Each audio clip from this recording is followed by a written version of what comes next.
أعوذ بالله من الشيطان الرجيم.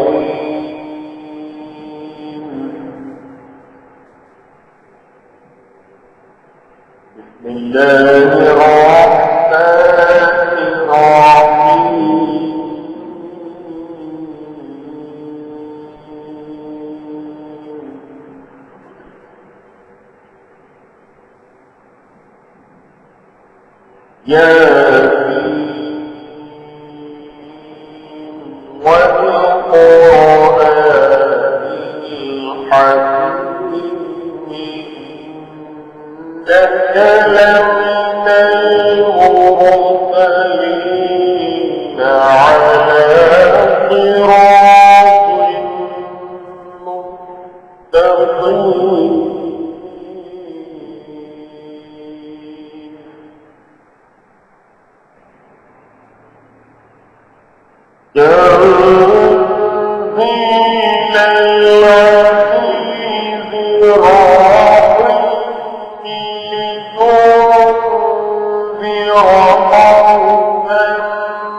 لقد حق القول على أكثرهم فهم لا يؤمنون.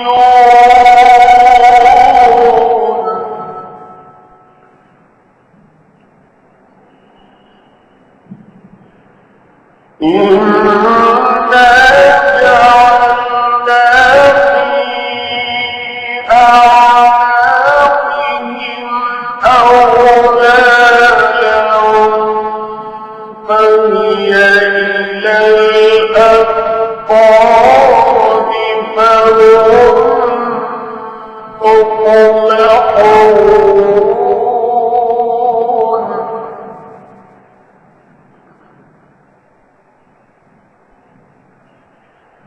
وجعلنا من بين أيديهم سدا ومن خلفهم سدا فأغشيناهم فهم لا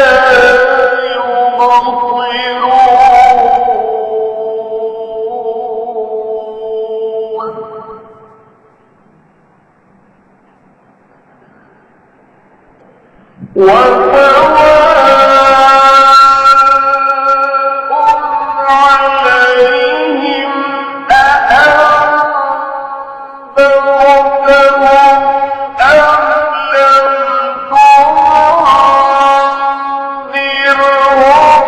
لا يؤمنون.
وكل شيء أحصيناه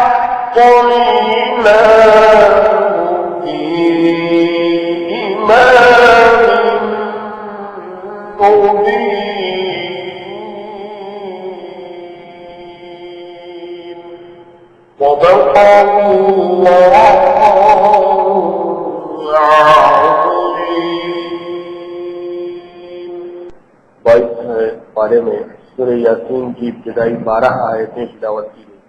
سورہ یاسین مکے میں نازل ہوئی، اس میں 83 آیتیں ہیں اور 5 رکوع ہیں۔ شروع اللہ کے نام سے جو بے حد مہربان نہایت رحم والا ہے۔ یاسین قسم ہے اس پکے قرآن کی، تو تحقیق ہے تو بھیجے ہوئوں میں سے اور اوپر سیدھی راہ کے، اتارا زبردست رحم والے نے تاکہ تو ڈرائے قوم کو کہ ڈر نہیں سنا ان کے باپ دادوں نے تو ان کو خبر نہیں۔ ثابت ہو چکی ہے بات ان میں بہتوں پر، اور وہ مانے تو وہ مانیں گے نہیں۔ ہم نے ڈرائے ہیں ان کی گردنوں میں، ہم نے ڈالے ہیں ان کی گردنوں میں توق، تو وہ ہیں تھوڑیوں تک، پھر ان کے سر الل رہے ہیں۔ اور بنائی ہم نے ان کے آگے دیوار اور پیچھے دیوار، پھر اوپر سے ڈھانک دیا تو ان کو کچھ نہیں سوچتا۔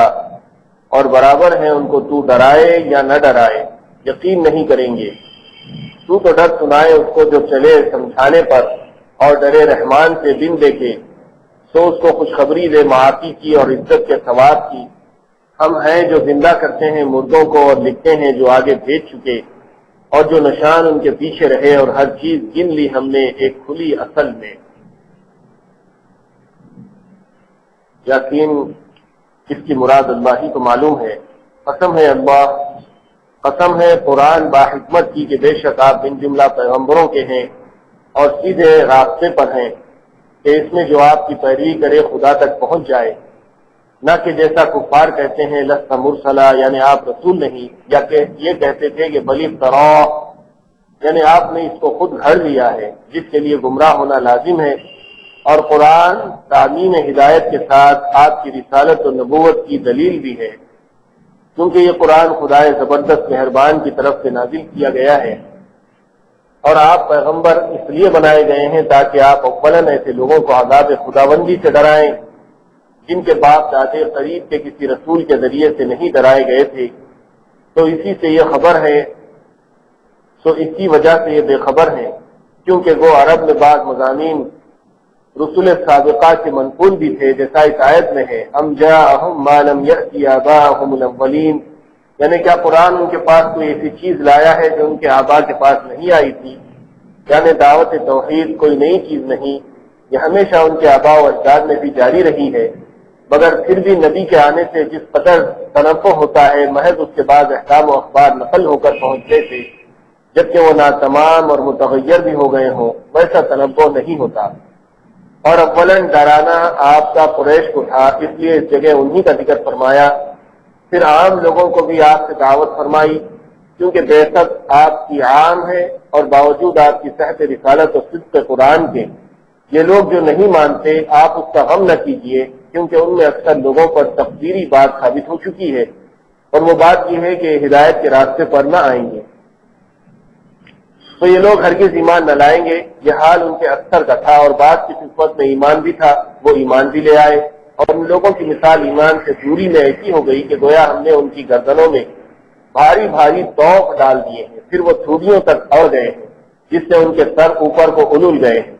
ہم نے ایک آڑ ان کے سامنے کر دی اور ایک آڑ ان کے پیچھے کر دی، جس سے ہم نے ہر طرف سے ان کو پردوں میں گھیر دیا، تو وہ اس احاطہ حجابات کی وجہ سے کسی چیز کو نہیں دیکھ سکتے۔ اور یہ دونوں تمثیلوں سے حاصل یہ ہے کہ ان کے حق میں آپ کا ڈرانا یا نہ ڈرانا دونوں برابر ہیں، یہ کسی حالت میں بھی ایمان نہیں لائیں گے، اس لیے آپ ان سے مایوس ہو کر راحت حاصل کر لیجئے۔ بس آپ کو ایسا ڈرانا جس پر نفع مرتب ہو، صرف ایسے شخص کو ڈرا سکتے ہیں جو نصیحت پر چلے اور خدا سے بے دیکھے ڈرے، کہ ڈر ہی سے طلب حق ہوتی ہے اور طلب سے وصول، اور یہ ڈرتے ہی نہیں، تو ایسا شخص ہو آپ اس کو گناہوں کی مغفرت اور اطاعت پر عمدہ عوض کی خوشخبری سنا دیجیے۔ اور اسی سے اس پر بھی دلالت ہو گئی کہ جو دلالت اور اعراض کا مرتکب ہو وہ مغفرت اور اجر سے محروم اور مستحق عذاب ہے، اور وہ دنیا میں اس جزا و سزا کا ظہور لازم نہیں، لیکن بے شک ہم ایک روز مردوں کو زندہ کریں گے، اس وقت ان سب کا ظہور ہو جائے گا، اور جن اعمال پر جزا و سزا ہوگی ہم ان کو برابر لکھتے جاتے ہیں۔ ان میں وہ اعمال بھی جن کو لوگ آگے بھیجتے جاتے ہیں، اور ان کے وہ اعمال بھی جن کو پیچھے چھوڑتے جاتے ہیں۔ اس سے مراد جو کام اپنے ہاتھ سے کیا، اور آثار ہم سے مراد، آثارہم سے مراد وہ اثر جو اس کام کے سبب پیدا ہوا ہو، بعد موت کے بھی باقی رہتا ہے۔ مثلا کسی نے کوئی نیک کام کیا اور وہ سبب ہو گیا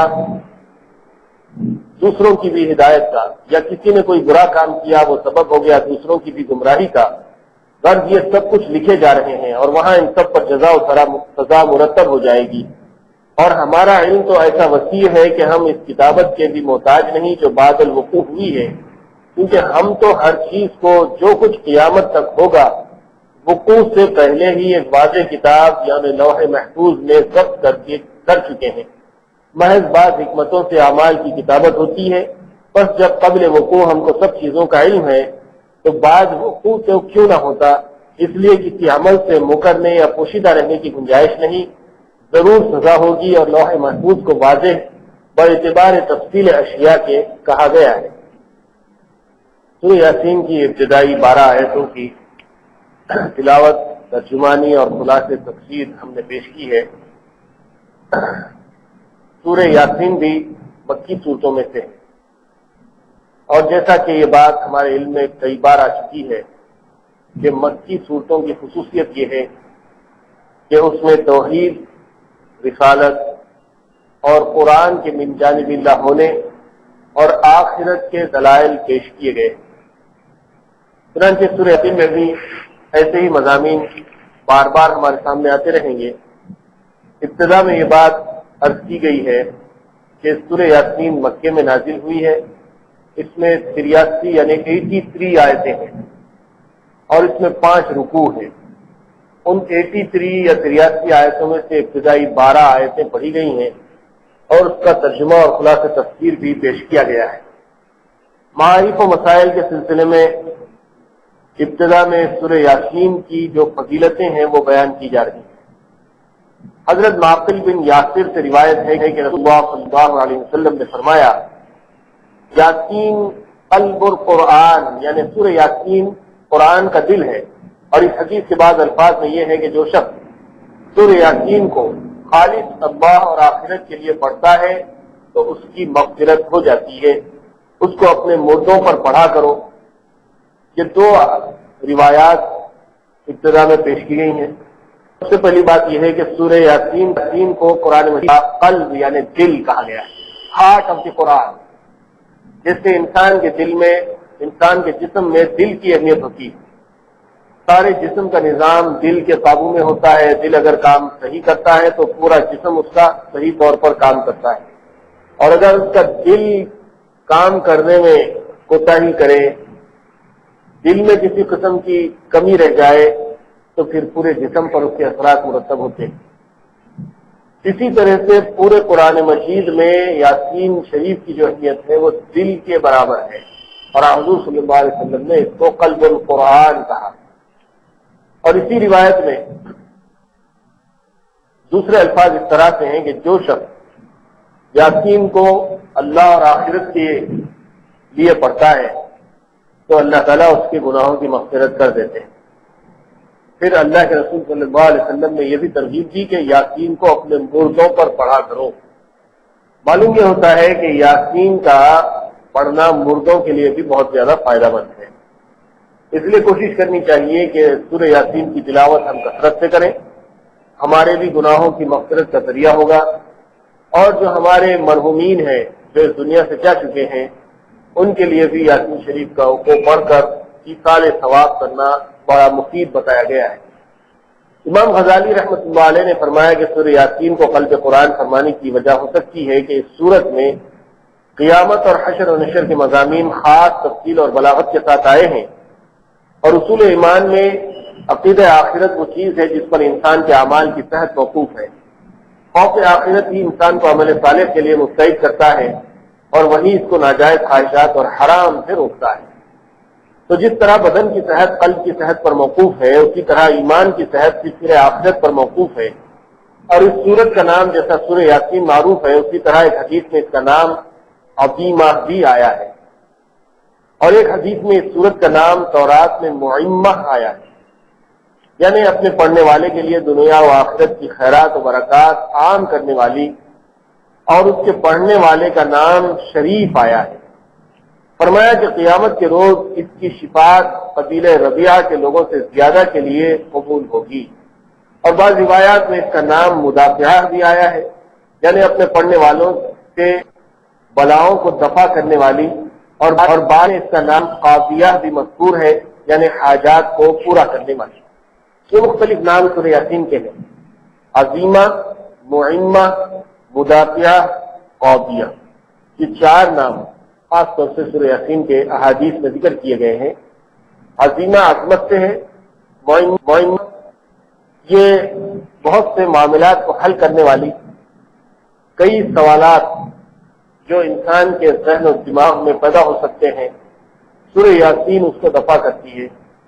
جو شبہ و شبہات آخرت کے سلسلے میں، حضور نبی کریم صلی اللہ علیہ وسلم کی نبوت کے سلسلے میں، اللہ تبارک و تعالیٰ کی ذات اور اس کی قدرت کے سلسلے میں، اور آخرت کے سلسلے میں ہو سکتے ہیں، ان اہم ترین سوالات کا جواب اس صورت کے اندر بہت ہی مضبوط دلائل کے ساتھ موجود ہے، اس لیے اس کو معمہ بھی کہا جاتا ہے۔ قرآن شریف پڑھنے یاسین شریف پڑھنے والے کا نام شریف بھی آیا ہے۔ اسی طرح اس کی ایک فضیلت یہ بھی بیان کی گئی ہے کہ جو شخص سورہ یاسین کثرت سے پڑھتا ہے، قیامت کے دن وہ قبیلہ ربیعہ کے لوگوں سے زیادہ کی شفاعت کرے گا، اس کی شفاعت اتنے لوگوں سے بھی زیادہ کی قبول کی جائے گی۔ شفاعت ایک خاص قسم کا اعزاز ہے جو قیامت میں اللہ تعالیٰ اپنے خاص بندوں کو عطا فرمائیں گے، اور اس شفاعت میں شفاعت کبریٰ، سب سے بڑی شفاعت کا حق حضور نبی کریم صلی اللہ علیہ وسلم کو حاصل ہوگا۔ آپ صلی اللہ علیہ وسلم کو شفاعت کبریٰ کے سب سے اونچے مقام محمود پر فائز کیا جائے گا۔ اس کی بڑی تفصیلات احادیث کے اندر موجود ہیں، یہاں صرف سورہ یاسین کی جو فضیلت ہے اس سلسلے میں بتایا گیا ہے کہ اس کا پڑھنے والا اتنا مبارک ہے کہ قیامت کے دن قبیلہ ربیعہ کے لوگوں سے زیادہ کے حق میں اس کی شفاعت قبول کی جائے گی۔ حضرت ابو ذر رضی اللہ تعالیٰ عنہ سے روایت ہے کہ جس مرنے والے کے پاس سورہ یاسین پڑھی جائے تو اس کی موت کے وقت آسانی ہو جاتی ہے۔ اس لیے عام طور پر دیکھا جاتا ہے کہ بہت سے لوگ جب ان کے قریبی رشتہ دار کی طبیعت بہت بگڑ جاتی ہے اور اس بات کا گمان ہونے لگتا ہے کہ ان کی روح پرواز ہو جائے گی، ابھی یہ کچھ دیر میں انتقال کر جائیں گے، تو لوگ یاسین شریف پڑھنے لگتے ہیں۔ یہ حدیث سے ثابت ہے۔ بہت سارے اعمال ایسے ہیں جو قرآن و حدیث سے ثابت نہیں ہیں، وہ بھی لوگ کرتے ہیں۔ کئی رسومات ہیں جو لوگ کرتے ہیں وہ غلط ہیں، لیکن مرنے والے کے قریب یاسین کا پڑھنا یہ حدیث سے ثابت ہے۔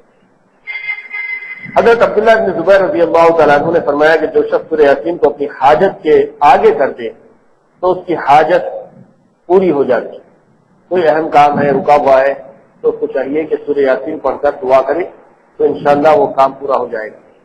حضرت یحییٰ بن کثیر نے فرمایا کہ جو شخص صبح کو سورہ یاسین پڑھ لے تو وہ شام تک خوشی اور آرام سے رہے گا، اور جو شام کو پان کو تو صبح تک خوشی سے رہے گا۔ اور فرمایا کہ مجھے یہ بات ایسے شخص نے بتلائی ہے جس نے اس کا تجربہ کیا ہے۔ فضائل وغیرہ کے سلسلے میں چند باتیں ذہن میں رہنی چاہیے کہ ایک فضیلت خود قرآن سے ثابت ہو، دوسری فضیلت حدیث سے ثابت ہو، اور بعض فضائل ایسے بھی ہوتے ہیں جو لوگوں کے اپنے تجربے کی بنیاد پر بیان کیے جاتے ہیں۔ تو صبح اور شام قرآن یاسین کی تلاوت کرنے کی جو فضیلت یہاں درج کی گئی ہے وہ یحییٰ بن کثیر نامی ایک بزرگ ہیں، ان کے توسط سے بیان کی گئی ہے۔ انہوں نے چند ایسے لوگوں سے اس بات کو نقل کیا ہے جنہوں نے اس عمل کو آزمایا۔ ہو سکتا ہے کہ یہ صحیح ہو اور ہو سکتا ہے کہ بعض لوگوں کے لیے اتنا مفید نہ ہو، لیکن قرآن و حدیث کی کل روایات سے یہ بات تو ثابت ہے کہ یاسین شریف ایک بے انتہا مبارک صورت ہے، اس کے فضائل بہت زیادہ وارد ہوئے۔ یاسین اس لفظ کے متعلق مشہور قول تو وہی ہے جس کو اوپر خلاصہ تفسیر میں لکھا گیا ہے کہ حروف مقطعات میں سے ہے جن کا علم اللہ تعالیٰ ہی کو ہے، عام بندوں کو اس کا علم نہیں دیا گیا ہے۔ یاسین، الف لام میم، الف لام را، کاف ہا یا عین صاد، الف لام میم را وغیرہ، یہ حروف مقطعات ہیں۔ مقطعات کہتے ہیں الگ الگ پڑھے جانے والے حروف، وہ لیٹر جس کو بالکل علیحدہ پڑھا جاتا ہے، جیسے انگلش میں اے بی سی ڈی ہے، اور کئی جگہ انگریزی زبان میں بھی صرف ایک ہی حرف ہوتا ہے اور اس کے خاص معنی لیے جاتے ہیں۔ کسی چیز کو اے سے ظاہر کیا جاتا ہے، کسی کو ایکس سے وائی سے ظاہر کیا جاتا ہے، کسی چیز کے لیے کوئی نام جیسے ایم سے ایف سے ظاہر کیا جاتا ہے، اس کا مخصوص مطلب ہوتا ہے۔ اور انگریزی حروف بعض اوقات کافی نہیں ہوتے، تو گریک لیٹر سے، یونانی حروف سے بھی بعض چیزوں کو سائنس وغیرہ میں ظاہر کیا جاتا ہے، الفا بیٹا گاما ٹیٹا وغیرہ۔ یہ گریک یا یونانی حروف ہیں، اس زبان کے جو حروف ہیں اس سے مخصوص مقصد کو ظاہر کیا جاتا ہے، مخصوص چیزوں کے ڈیفینیشن کو، اس کی تعریف کو ظاہر کیا جاتا ہے۔ لیکن قرآن مجید میں یہ حروف مقطعات ہیں، اس کو ویسے ہی پڑھا جاتا ہے، حروف ہی پڑھے جاتے ہیں، یا کو یا ہی پڑھا گیا، سین کو سین ہی پڑھا گیا، الف کو الف ہی پڑھا گیا، میم کو میم ہی پڑھا گیا۔ یہ حروف کو کس مقصد کے تحت لایا گیا ہے، کیا اس کا مقصد ہے، کیا اس کے معنی ہے، کیا اس سے مراد لیا گیا ہے، قرآن و حدیث سے اس کی کوئی وضاحت ہم کو نہیں ملی۔ اس لیے تمام ہی مفسرین نے حروف مقطعات کا صحیح علم اللہ اور اس کے رسول کے حوالے کر کر خاموشی اختیار کی ہے۔ لیکن بعض مخصوص حروف کو بعض لوگوں نے اس کے معنی اور مطلب کو ظاہر کرنے کی کوشش کی ہے، اور وہ کوشش مختلف لوگوں کے اقوال، تاریخی روایات اور تورات و انجیل کے حوالوں سے بیان کرنے کی کوشش کی گئی ہے، لیکن قرآن و حدیث اس سلسلے میں خاموش ہے۔ اسی سلسلے کی ایک کڑی یہ ہے کہ یاسین کیا چیز ہے، اس کے کیا معنی اور مطلب مراد دیے گئے ہیں، اس سلسلے میں بھی چند بیانات ائمہ تفسیر اور دیگر ائمہ کے طرف سے بیان کیے گئے ہیں، وہ یہاں پر درج کیے گئے۔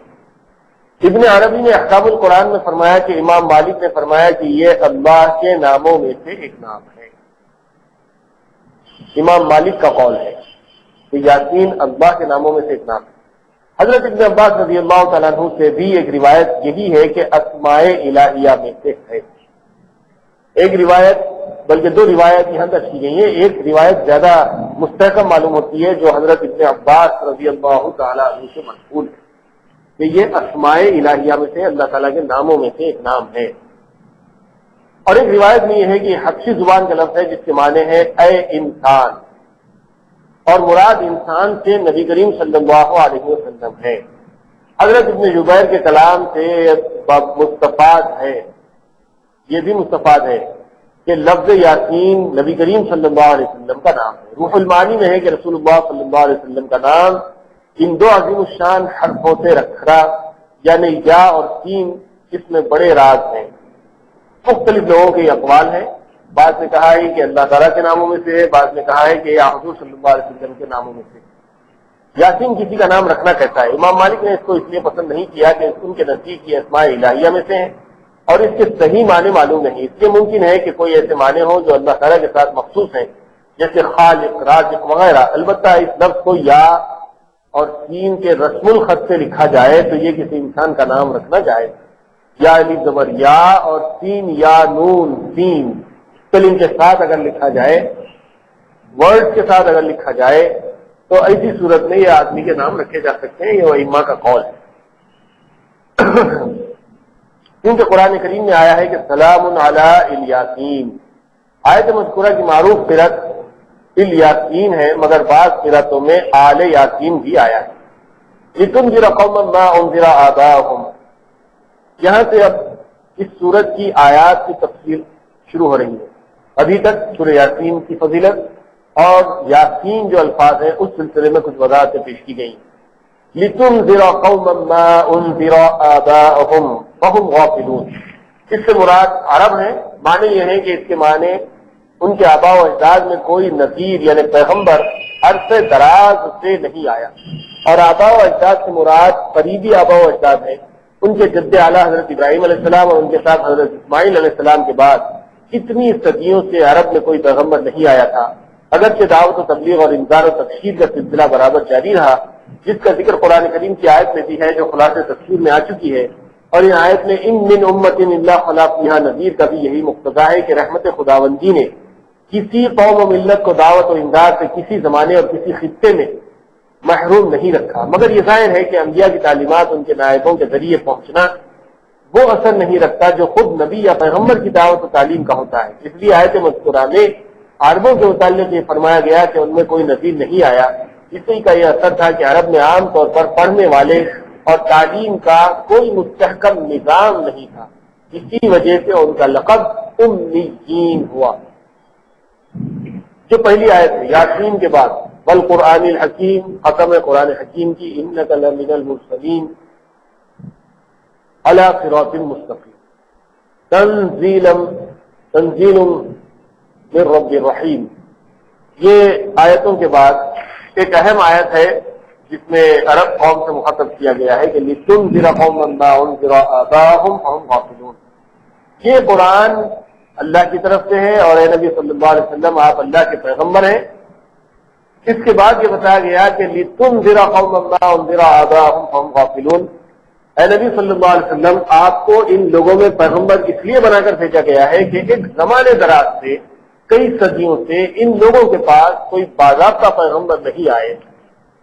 مطلب یہ کہ مکے کے لوگ ہیں جن کے پاس پیغمبروں کے نہ آنے کی وجہ سے، بہت زمانے تک نہ آنے کی وجہ سے کفر، شرک اور جہالت ہو چکی ہے، اور یہ لوگ بت پرستی کا شکار ہو چکے ہیں، اور ان کے آباء و اجداد جو انہوں نے دیکھے ہیں، یعنی جو موجودہ نسلیں ہیں، موجودہ جو پبلک ہے، پاپولیشن ہے، عوام ہے، انہوں نے اپنے آباء و اجداد کو دیکھا کہ وہ بتوں کی عبادت کر رہے ہیں، تو یہ بھی بتوں کی عبادت کر رہے ہیں۔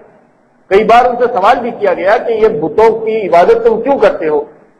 تو انہوں نے کوئی وجہ نہیں بتائی سوائے اس لیے کہ ہم نے اپنے باپ دادا کو یہ کام کرتے دیکھا ہے اس لیے ہم بھی کر رہے ہیں۔ اس کی اصل وجہ کیا ہے، عقل کیا کہتی ہے، دلائل کیا ہے، تعلیمات کیا ہے، ان کو اس بارے میں کچھ نہیں معلوم۔ انہوں نے اپنے باپ دادا کو دیکھا کہ وہ بتوں کی عبادت کر رہے ہیں تو وہ بھی بتوں کی عبادت کرنا شروع کر چکے ہیں اور اسی پر قائم ہیں، اس سے ہٹنا نہیں چاہتے۔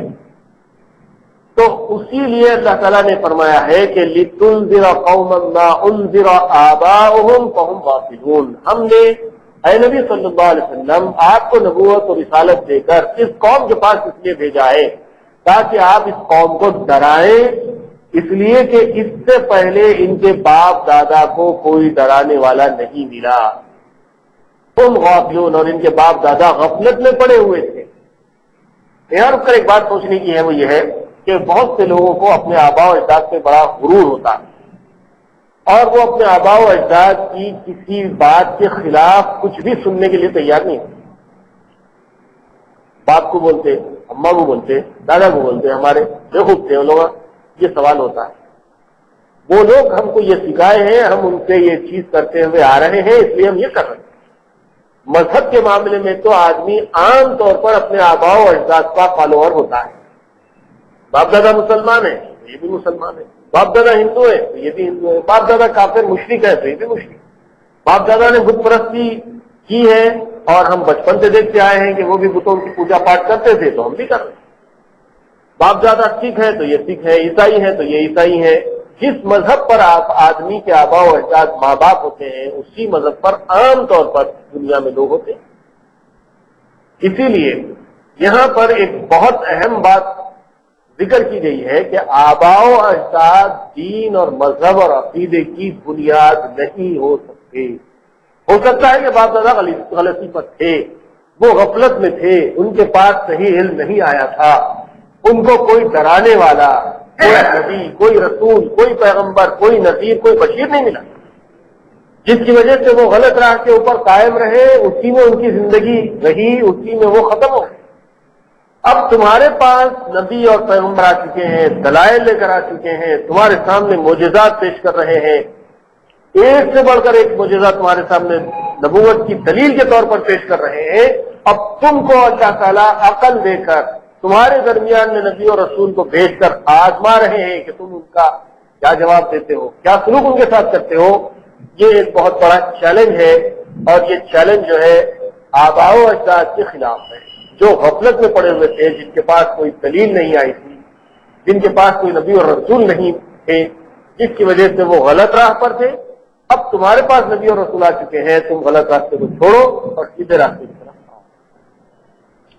یہ بات کہہ کر اللہ تعالیٰ نے فرمایا کہ لقد حق القول علی اکثرهم فهم لا یؤمنون۔ اس طرح سے نبی اور رسول کو بھیج کر اللہ تعالیٰ نے اپنے قول، اپنی بات کو پورا کر دیا۔ لیکن اکثر لوگ ہیں جو ایمان نہیں لاتے. انا جعلنا فی اعناقہم اغلالا. یہ ایمان نہ لانے کی وجہ کیا ہے؟ کیا ان کو عقل نہیں ہے، سمجھ نہیں ہے، شعور نہیں ہے؟ کیا انہوں نے نبی صلی اللہ علیہ وسلم کی زندگی کو دیکھا نہیں ہے؟ کیا ان کے پاس نبی صلی اللہ علیہ وسلم کی سچائی، صداقت، امانت داری اور جھگڑوں کو چکانے کی صلاحیت، آپ کی عزت و شرف، یہ ساری چیزیں کھلی کتاب کی طرح ان لوگوں کے سامنے نہیں ہے؟ اہل عرب، اہل مکہ تو حضور صلی اللہ علیہ وسلم کو بچپن سے دیکھ رہے تھے اپنی آنکھوں سے. کتنی پاکیزہ زندگی تھی آپ صلی اللہ علیہ وسلم کی، صداقت کا، امانت، پاک دامنی، شرافت و شجاعت. وہ کون سا بہترین وقت ایسا ہے جو بدرجہ کمال نبی صلی اللہ علیہ وسلم کی ذات مقدس میں موجود نہ تھا، اور اس کو اہل عرب، اہل مکہ، مشرکین اور ان کے جو قبائل کے سردار تھے، کیا وہ اپنی آنکھوں سے نہیں دیکھ رہے تھے؟ سب دیکھ رہے تھے، سب اعتراف کرتے تھے، مانتے تھے، جانتے تھے، اور دلوں سے یہ بات ان کے اندر سے گواہی دیتے تھے ان کے دل کہ یقیناً محمد صلی اللہ علیہ وسلم جو بات کر رہے ہیں، جو نبوت کا دعویٰ پیش کر رہے ہیں، جو قرآن کہہ کر اللہ کا کلام پیش کر رہے ہیں، یہ ساری باتیں اس جگہ صحیح ہیں، اس میں غلطی ہو نہیں سکتی. لیکن مانتے نہیں. یہ نہ ماننے کی وجہ کیا ہے؟ اللہ تعالیٰ اس کی وجہ فرماتے ہیں انا جعلنا فی اعناقہم اغلالا. کیوں نہیں مانتے لوگ؟ اللہ تعالیٰ نے ان کو ہدایت سے محروم کر دیا، اور اس کا ذریعہ یہ بنایا کہ ان کی گردنوں میں گویا کے توق ڈال دیے گئے کہ ان کی گردن پلٹ نہیں سکتی، اکڑ گئی ہے، عقل سے محروم ہو چکے ہیں، آنکھیں رکھتے ہوئے دکھائی نہیں دیتا، دل رکھتے ہوئے عقل سے کام نہیں لیتے، کان رکھتے ہوئے سننے کی کوشش نہیں کرتے. یہ ساری چیزیں اس لیے ہے کہ انا جعلنا فی اعناقہم اغلالا، ہم نے ان کے گلوں میں توق ڈال دیا. مراد یہ ہے کہ حق تعالیٰ نے کفر و ایمان اور جنت و دوزخ کے دونوں راستے انسان کے سامنے کر دیا، اور ایمان کی دعوت کے لیے انبیاء اور کتابیں بھی بھیج دی. پھر انسان کو اتنا اختیار بھی دے دیا کہ وہ اپنے بھلے برے کو پہچان کر کوئی راستہ اختیار کرے. جو بد نصیب نہ غور و فکر سے کام لے، نہ دلائل قدرت میں غور کرے، نہ انبیاء کی دعوت پر کان دھرے، نہ اللہ کی کتاب میں غور و فکر کرے، تو اس نے اپنے اختیار سے جو راہ اختیار کر لی تو حق تعالیٰ اسی کے سامان اس کے لیے جمع فرما دیتے. جو کفر میں لگ گیا پھر اس کے واسطے کفر بڑھانے ہی کے سامان ہوتے رہتے ہیں. اسی کو اس طرح تعبیر فرمایا لقد حق القول على اکثرهم فهم لا يؤمنون، یعنی ان میں سے بیشتر لوگوں پر تو ان کے سوء اختیار کی بنا پر یہ قول حق جاری ہو چکا ہے کہ یہ ایمان نہ لائیں گے. آدمی خود نہیں چاہتا تو اس کے لیے راستے بند کر دیے، اور آدمی جو چاہتا ہے وہی راستے اس کے لیے کھول دیے ہیں. آدمی اگر کفر چاہتا ہے تو کفر کے راستے اس کے لیے کھل جاتے ہیں. ایمان، زہد و تقوی، آخرت چاہتا ہے تو اس کے راستے اس کے لیے کھل جاتے ہیں. اب یہ لوگ ایمان لانا نہیں چاہتے، اس لیے اللہ تعالیٰ نے ان کی گردنوں میں توق ڈال کر ان کے سارے ہدایت کے راستوں کو بند کر دیا ہے، اس لیے اب یہ ایمان نہیں لائیں گے. آگے ان کے حال کی تمثیل بیان فرمائیے کہ ان کی مثال ایسی ہے کہ جس کی گردن میں ایسے توق ڈال دیے گئے ہیں کہ اس کا چہرہ اور آنکھیں اوپر اٹھ جائیں، نیچے راستے کی طرف دیکھ ہی نہ سکے. گلے میں پٹا ڈال دیے، توق ڈال دیے، اور وزن کی وجہ سے اس کی گردن اوپر اٹھی ہوئی، اس کو نیچے راستہ دکھائی نہیں دیتا، اس کو پتہ ہی نہیں چل رہا ہے کہ وہ گردن اٹھا کر نیچے چل رہا ہے تو کدھر جا رہا ہے، صحیح راستے پہ جا رہا، غلط راستے پہ جا رہا، راستے میں درمیان میں گڑھا آ رہا ہے تو وہ گرنے کے لیے تیار ہے، لیکن اس کو پتہ نہیں ہے، اور قریب وہ گڑھے میں گرنے والا ہے، گمراہی کے گڑھے میں، دوزخ کے گڑھے میں، عذاب کے گڑھے میں وہ گرنے والا ہے، لیکن اس کو پتہ نہیں ہے، وہ تو آرام سے جا رہا ہے. اس کی آنکھیں اوپر کو اٹھی ہوئی ہیں اس لیے کہ ان کے گلوں میں توق ڈال دیا گیا. دوسری مثال یہ دی کہ جس کسی شخص کے چاروں طرف دیوار حائل کر دی گئی ہو، کوئی چار دیواری میں محصور ہو کر باہر کی چیزوں سے بے خبر ہو جاتا ہے. ان کافروں کے گرد بھی ان کی جہالت اور اس پر عناد و ہٹدرمی نے محاصرہ کر دیا کہ باہر کی حق باتیں ان تک گویا پہنچتی ہی نہیں. اپنے اطراف چار دیواری میں گھر گیا ہے وہ، اب باہر کیا ہے اس کو پتہ ہی نہیں. امام راضی نے فرمایا کہ نظر سے معنی دو قسم کے ہوتے ہیں، ایک معنی تو ایسا ہوتا ہے کہ خود اپنے وجود کو بھی نہ دیکھ سکے، اور دوسرا یہ کہ اپنے گرد و پیش کو نہ دیکھ سکے. ان کفار کے لیے حق دینی سے دونوں قسم کے معنی موجود ہیں. معنی کا مطلب رکاوٹ، منع کرنے والی چیز کو مانع کہتے ہیں. سامنے دیوار آ گئی تو دیوار کے اس پار کیا ہے آدمی کو نظر نہیں آتا، تو دیوار اس کے لیے مانع ہو چکی ہے، رکاوٹ بن گئی ہے۔ ایسے ہی کفار و مشرکین کے اطراف اللہ تعالیٰ نے کفر کی وجہ سے، ضد اور ہٹ درمی کی وجہ سے ان کو ان کے کفر میں، ضد میں، ہٹ درمی میں، شرک میں ایسا قید کر دیا ہے کہ ان کے آگے پیچھے گویا کہ دیواریں اٹھا دی گئی ہیں، اب وہ اس سے آگے ہٹ کر سوچ نہیں سکتے، دیکھ بھی نہیں سکتے۔ جمہور مفسرین نے آیت مذکورہ کو ان کے کفر و عناد کی تمثیل ہی قرار دیا، اور بعض حضرات مفسرین نے اس کو بعض روایات کی بنا پر ایک واقعے کا بیان قرار دیا ہے کہ ابو جہل اور بعض دوسرے لوگ حضرت صلی اللہ علیہ وسلم کو قتل کرنے یا ایذا پہنچانے کا پختہ عزم کر کے آپ کی طرف بڑھے، مگر اللہ تعالیٰ نے ان کی آنکھوں پر پردہ ڈال دیا، عاجز ہو کر واپس آ گئے۔ اسی طرح کے متعدد واقعات کتب تفسیر اور تفسیر محض معانی، قرطبی، مظہری وغیرہ میں منقول ہیں، مگر وہ بیشتر روایات سے ضعیفہ ہیں، اس پر مدار آیت کی تفسیر کا نہیں رکھا جا سکتا۔ وَنَكْتُبُ مَا قَدَّمُوا وَآثَارَهُمْ، یعنی ہم لکھیں گے ان اعمال کو جو انہوں نے آگے بھیجے ہیں، عمل کرنے کو آگے بھیجنے سے تعبیر کر کے بتلا دیا کہ جو اعمال اچھے یا برے اس دنیا میں کیے ہیں وہ ہمیں ختم نہیں، وہ یہیں ختم نہیں ہو گئے، بلکہ وہ تمہارا سامان بن کر آگے پہنچ گئے ہیں، جن سے اگلی زندگی میں سابقہ پڑنے والا ہے۔ اچھے اعمال ہیں تو جنت کے باغ و بہار بنیں گے، برے اعمال ہیں تو جہنم کے انگارے بنیں گے، اور ان اعمال کو لکھنے سے اصل مقصود ان کو محفوظ رکھنا ہے۔ لکھنا بھی اس کا ایک ذریعہ ہے کہ خطا اور نسیان اور زیادت و نقصان کا استعمال نہ رہے۔ اِنَّا جَعَلْنَا فِي أَعْنَاقِهِمْ أَغْلَالًا فَهِيَ إِلَى الْأَذْقَانِ فَهُمْ مُقْمَحُونَ۔ اس میں مفسرین نے دو باتیں لکھی ہیں، ایک تو اس کو مثال قرار دیا ہے کہ ایک مثال ہے، حقیقت میں کوئی ایسی رکاوٹ ان کے آزو بازو نہیں ہے دیکھنے کے لیے، لیکن یہ ایک مثال ہے ان کے کفر اور شرک اور عناد یعنی دشمنی کی وجہ سے۔ عناد دشمنی کو کہتے ہیں، بغض کو کہتے ہیں، دل کے اندر جو حسد ہوتی ہے، جلن ہوتی ہے، اس کو عناد کہتے ہیں، اور اسی وجہ سے آدمی دشمنی پر اتر آتا ہے۔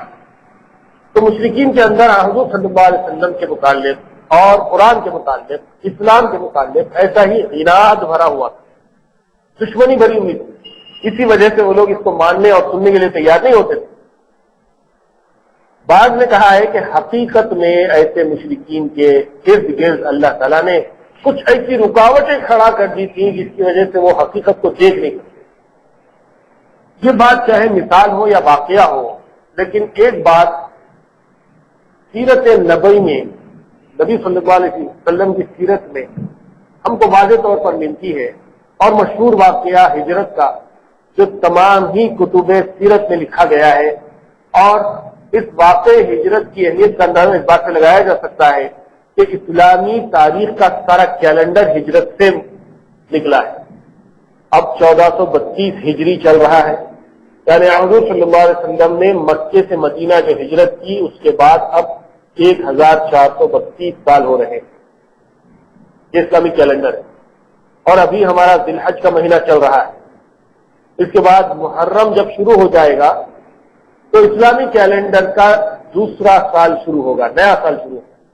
ایک کو محرم سے، فرسٹ محرم سے نیا سال اسلامی کیلنڈر کا شروع ہوتا ہے، اور وہ سال ہوگا 1433 ہجری کا۔ حضور صلی اللہ علیہ وسلم کی مکے سے مدینہ ہجرت کرنے کے بعد 1433واں سال شروع ہونے والا ہے، اور اسی طرح یہ اسلامی کیلنڈر کی 15ویں صدی چل رہی ہے۔ 1400 کا مطلب 14 صدیاں ہو چکی، اس کے بعد 1401، 1402، 1403 جو چل رہے ہیں یہ 15ویں صدی کے سال ہیں، اور 15ویں صدی کے یہ 32 سال عنقریب مکمل ہونے والے ہیں۔ 1432 چل رہا ہے، اب 1433، 34، 35 یہ چلتے چلتے 1490، 91، 92، 93، 94، 99 تک آنے کے بعد 1500 صدی جب ہو جائے گا تو 15ویں صدی مکمل ہو جائے گی، 15ویں صدی مکمل ہو جائے گی۔ صدی کا مطلب ہے 100 سال پورے ہونا۔ ایک ہجری صدی ہے جو 15ویں صدی چل رہی ہے، اور ایک عیسوی صدی ہے جو 21ویں صدی چل رہی ہے۔ اب یہ 2011 چل رہا ہے، یعنی 21ویں صدی کے 11 سال مکمل ہو رہے ہیں، دسمبر کے بعد وہ مکمل ہو جائیں گے، جنوری سے پھر 12واں سال شروع ہوگا۔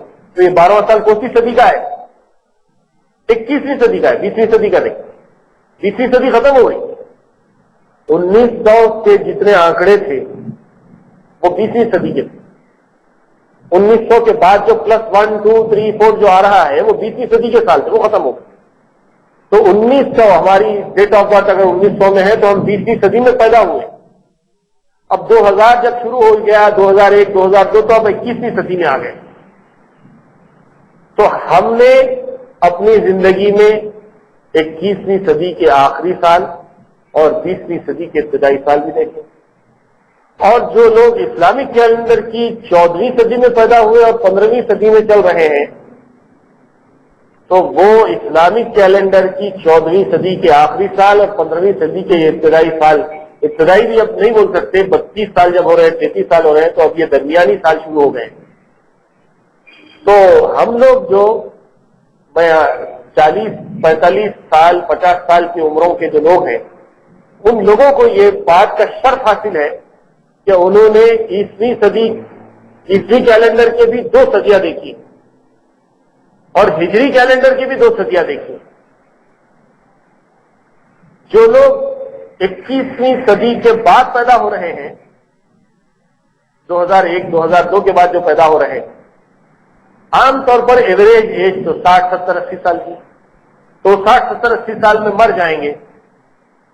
تو وہ صرف 21ویں صدی میں پیدا ہوئے، 21ویں صدی میں مر گئے، ان کو 20ویں صدی نہیں ملی. اسی طرح جو لوگ 1401 کے بعد ہجری سال میں پیدا ہو رہے ہیں، وہ 15ویں صدی ہی میں پیدا ہوئے، 15ویں صدی ہی میں ختم ہو جائیں گے. ان کو 14ویں صدی دیکھنے کا موقع نہیں ملے، وہ ایک ہی صدی دیکھنے والے لوگ. لیکن جو 1900 کے 19ویں صدی میں پیدا ہوئے، یعنی 1960 70 80 میں پیدا ہوئے، پھر 20 کے بعد تک کنٹینیو کرے ہوئے ہیں اپنی لائف، تو وہ 19ویں 20ویں اور 21ویں صدی کو دیکھیں، اور اسلامک کیلنڈر کے بھی 14ویں 15ویں صدی کو دیکھیں. یہ ایک دلچسپی کی بات ہے جو اس سلسلے میں دلچسپی رکھتے ہیں. قرآن مجید اور اس کی تفسیر سے اس کا کوئی تعلق نہیں ہے، کیونکہ درمیان میں ایک بات آ گئی، اس لیے میں نے عرض کر دیا. میں اس وقت جو آپ سے عرض کرنا چاہ رہا تھا وہ یہ تھا کہ ہجرت کا جو واقعہ ہے، وَإِنَّا جَعَلْنَا فِي أَعْنَاقِهِمْ أَغْلَالًا فَهِيَ إِلَى الْأَذْقَانِ فَهُمْ مُقْمَحُونَ. یہ آیت کی اہمیت ہجرت کے واقعے سے بھی ہے.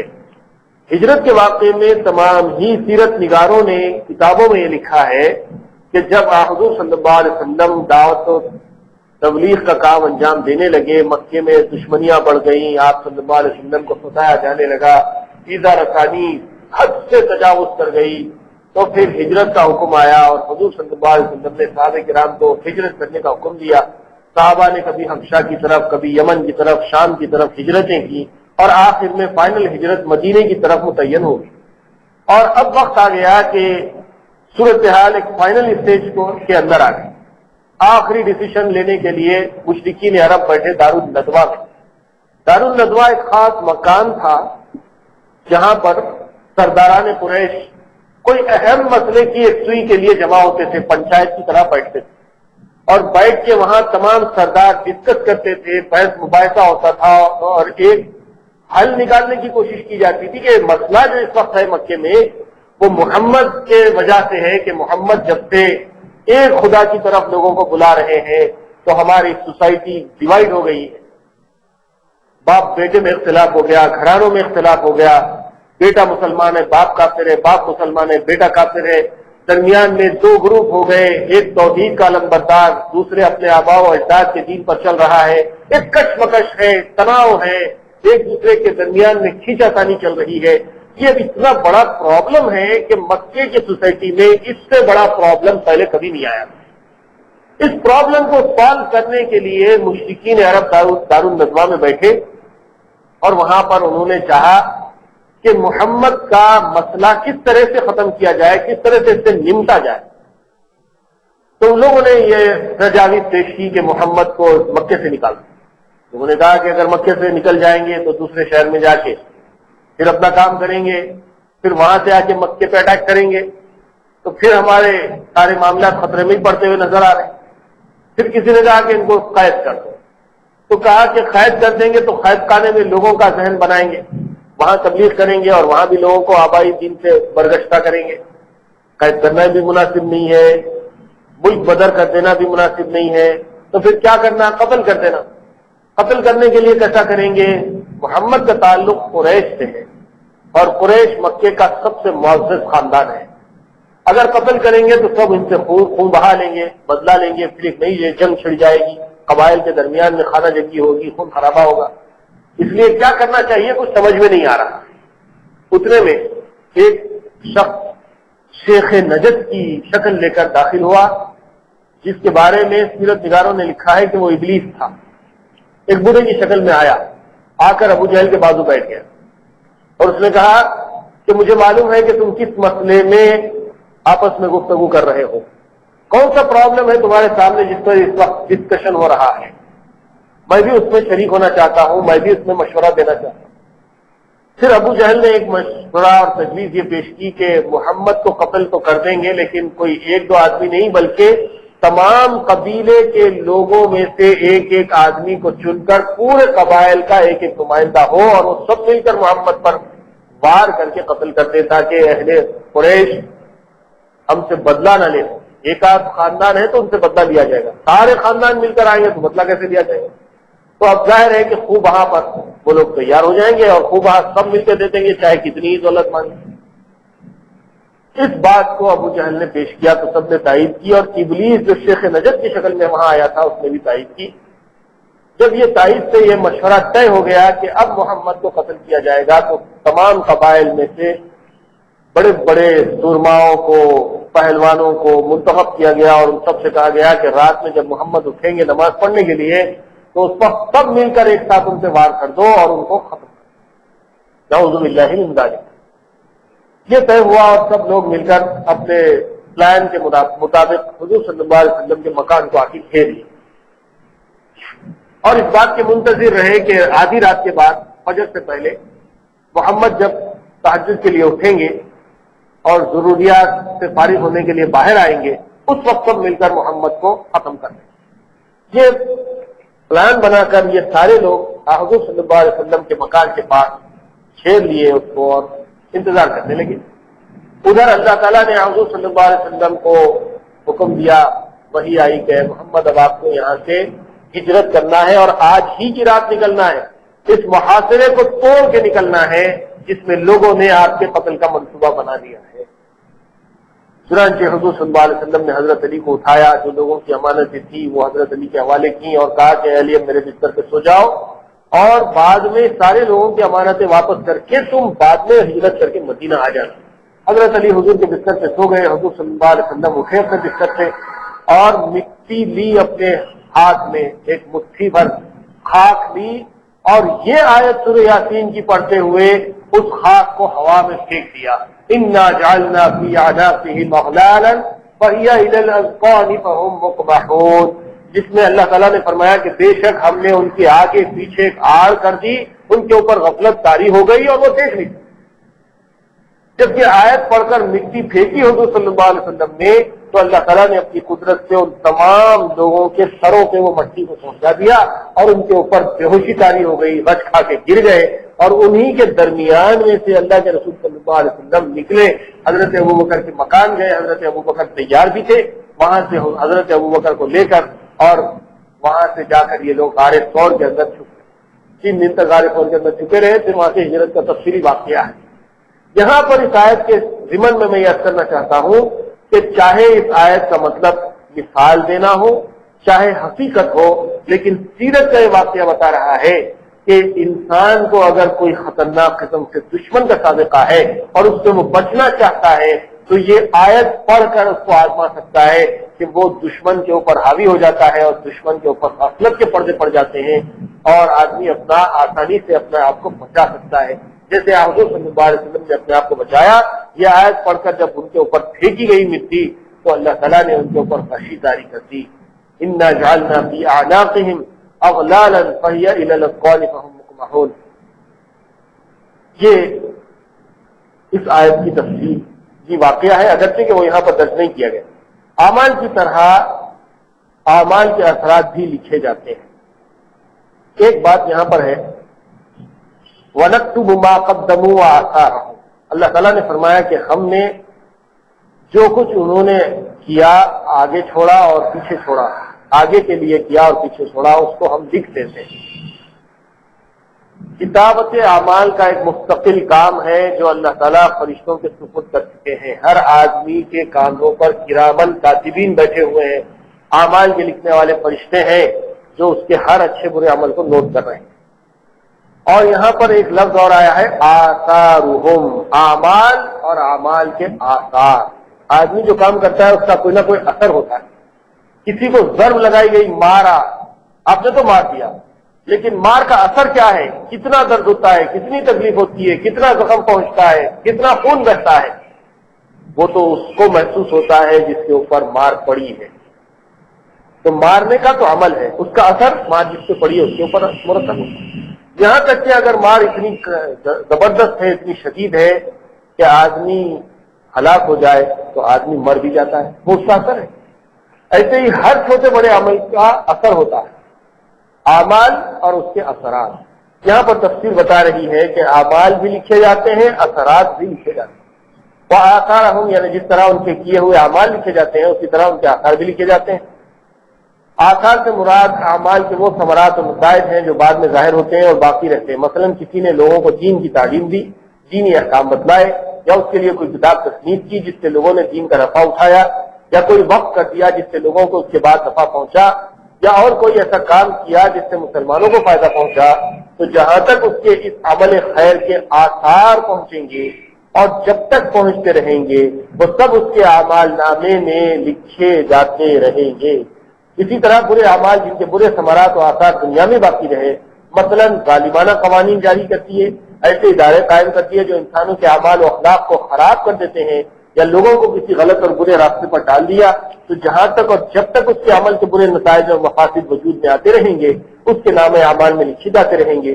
جیسا کہ صاحب کی تفسیر میں خود رسول اللہ صلی اللہ علیہ وسلم نے فرمایا ہے کہ حضرت جریر بن عبداللہ سے روایت ہے کہ رسول اللہ صلی اللہ علیہ وسلم نے فرمایا کہ جس شخص نے کوئی اچھا طریقہ جاری کیا تو اس کو اس کا بھی ثواب ملے گا، اور جتنے آدمی اس طریقے پر عمل کریں گے ان کا بھی ثواب اس کو ملے گا، بغیر اس کے کہ ان کے عمل کرنے والوں کے ثواب میں کوئی کمی کی جائے. اور جس نے کوئی برا طریقہ جاری کیا تو اس کو اس کا بھی گناہ ہوگا، اور جتنے آدمی جب تک اس برے طریقے پر عمل کرتے رہیں گے ان کا گناہ بھی اس کو ہوتا رہے گا، بغیر اس کے کہ عمل کرنے والوں کے گناہوں میں کمی آئے. آثار کے ایک معنی نشان قدم کے بھی آتے ہیں. حدیث میں ہے کہ انسان جب نماز کے لیے مسجد کی طرف چلتا ہے تو اس کے ہر قدم پر نیکی لکھی جاتی ہے. بعض روایت حدیث سے معلوم ہوتا ہے کہ اس آیت میں آثار سے مراد یہی نشان قدم ہے. جس طرح نماز کا ثواب بھی لکھا جاتا ہے اسی طرح نماز کے لیے جانے میں جتنے قدم پڑتے ہیں ہر قدم پر ایک نیکی لکھی جاتی ہے. ابن کثیر نے ان روایات کو ایک جگہ جمع کر دیا ہے جس میں مذکور ہے کہ مدینہ طیبہ میں جن لوگوں کے مکانات مسجد نبوی سے دور تھے انہوں نے ارادہ کیا کہ مسجد کے قریب مکان بنا دیں. حضرت صلی اللہ علیہ وسلم نے منع فرمایا، جہاں رہتے ہو وہیں رہو، دور سے چل کر آؤ گے تو یہ وقت بھی ضائع نہ سمجھو، جتنے قدم زیادہ ہوں گے اتنا ہی تمہارا ثواب زیادہ ہوگا. اس پر یہ شبہ ہو سکتا ہے کہ یہ سورت مکی ہے اور جو واقعہ حدیث میں مذکور ہے وہ مدینہ طیبہ کا ہے. اس کا جواب یہ ہو سکتا ہے کہ آیت تو اپنے عام معنی میں ہو کہ اعمال کے اثرات بھی لکھے جاتے ہیں اور یہ آیت مکی ہی میں نازل ہوئی ہو، پھر مدینہ طیبہ میں جب یہ واقعہ پیش آیا تو آپ نے بطور استدلال کی آیت کا ذکر فرمایا اور نشان قدم کو بھی ان آثار واقعہ میں شمار فرمایا ہے جس کے لکھے جانے کا ذکر قرآن کریم کی آیت میں ہے. اس طرح ان دونوں تفسیروں کا ظاہری تضاد رفع ہو جاتا ہے. یعنی اللہ تعالیٰ نے جس طرح سے آدمی کے اعمال کو لکھنے کا انتظام کیا ہے، اعمال کے اثرات اور اس کے ثواب کو بھی لکھنے کا انتظام کیا ہے. دونوں مثالیں یہاں دی گئی ہیں. ایک تو اعمال کا ثواب جو باقی رہنے والے ہیں، مسجد کا بنا دینا، مدرسوں کا بنا دینا، کنویں کا کھلوا دینا، لوگوں کی حاجتوں کو پورا کرنے کے لیے جتنے ذریعے ہو سکتے ہیں، دواخانہ بنانا، علاج کروا دینا، لوگوں کو تعلیم دینا، دین کی تعلیم دینا، قرآن سکھا دینا، نماز کے روزے کے مسائل بتا دینا، یہ ساری چیزیں ایسی ہیں جس کے اثرات بہت دور تک ہوتے ہیں، کئی لوگوں تک ہوتے ہیں اور اس کا اجر و ثواب آدمی کے لیے ملتا ہی رہتا ہے جب تک کہ لوگ اس سے استفادہ کرتے ہیں. اور دوسری بات یہ بتائی گئی کہ نشان قدم کو بھی آثار کہا گیا ہے. آدمی جب نماز کے لیے پڑھتا ہے یا کوئی بھی نیک کام کے لیے چلتا ہے تو اس کے چلنے کے لیے جو قدم وہ اٹھاتا ہے اس پر اس کو اجر و ثواب ملتا ہے۔ یہاں تو ایک مثال کے طور پر وہ حدیث نقل کی گئی ہے جس میں نماز کے ثواب کا ذکر ہے، ورنہ احادیث اور بھی ہیں جس میں تعلیم، دینی تعلیم کے حاصل کرنے کے لیے آدمی جب گھر سے نکلتا ہے تو اس کا بھی اجر و ثواب، ایک ایک قدم رکھتا ہے تو اس پر بھی نیکیاں ملتی ہیں، اس پر بھی اس کے درجات بلند کیے جاتے ہیں۔ یہاں تک کہ لکھا گیا ہے کہ جب آدمی دینی تعلیم حاصل کرنے کے لیے اپنے گھر سے نکلتا ہے تو فرشتے اس کے استقبال میں اس کے قدموں کے نیچے اپنے پروں کو بچھا دیتے ہیں، اور سمندر کی مچھلیاں اور بلوں میں چونٹیاں اس کے لیے دعائیں مغفرت کرتی ہیں۔ علم حاصل کرنے، علم پھیلانے کا یہ اجر و ثواب ہے۔ اس طرح ہر نیکی کا اجر و ثواب ہے، جہاد کے لیے جانا اور ہجرت کے لیے نکلنا، لوگوں کے کام میں آنا، سوشل سروس، سوشل ورکنگ کرنا، یہ بھی بہت بڑا اجر و ثواب ہے۔ کوئی آدمی بیمار ہے، اس کو دوا دارو کرنا، اس کو دواخانے کو لے جانا، اس کے علاج کی کوشش اور خدمت کرنا، یہ ساری چیزیں۔ کوئی تعلیم حاصل کرنا چاہتا ہے، وسائل نہیں ہے اس کے پاس، لیکن آپ آگے بڑھیں، اپنا پیسہ خرچیں، اس کو داخلہ دلائیں، اس کو کتابیں دیں، اس کے ٹیوشن کا انتظام کریں، اس کے امتحان کے لیے رہنمائی کریں، یہ ساری چیزیں نیکیوں کے اندر ہے۔ کوئی بوڑھی ہے اس کا خیال کرنا، کوئی بیوہ ہے اس کا خیال کرنا، کوئی یتیم ہے اس کا خیال کرنا، ہر وہ نیکی جس میں انسان اپنے قدم اٹھاتا ہے اور اس پر جو اجر و ثواب ملتا ہے وہ سب کے سب آثارہم کے اندر داخل ہے۔ اللہ تعالیٰ سے دعا ہے کہ اللہ تعالیٰ ہم سب کو قرآن مجید کے پڑھنے، سمجھنے، عمل کرنے کی توفیق عنایت فرمائے۔ وآخر دعوانا ان الحمد للہ رب العالمین۔ اللهم صل على سيدنا محمد وعلى ال سيدنا محمد وبارك وسلم۔ ربنا ظلمنا انفسنا وان لم تغفر لنا وترحمنا لنكونن من الخاسرين۔ ربنا آتنا في الدنيا حسنة وفي الآخرة حسنة وقنا عذاب النار۔ رب اغفر وارحم وأنت خير الراحمين۔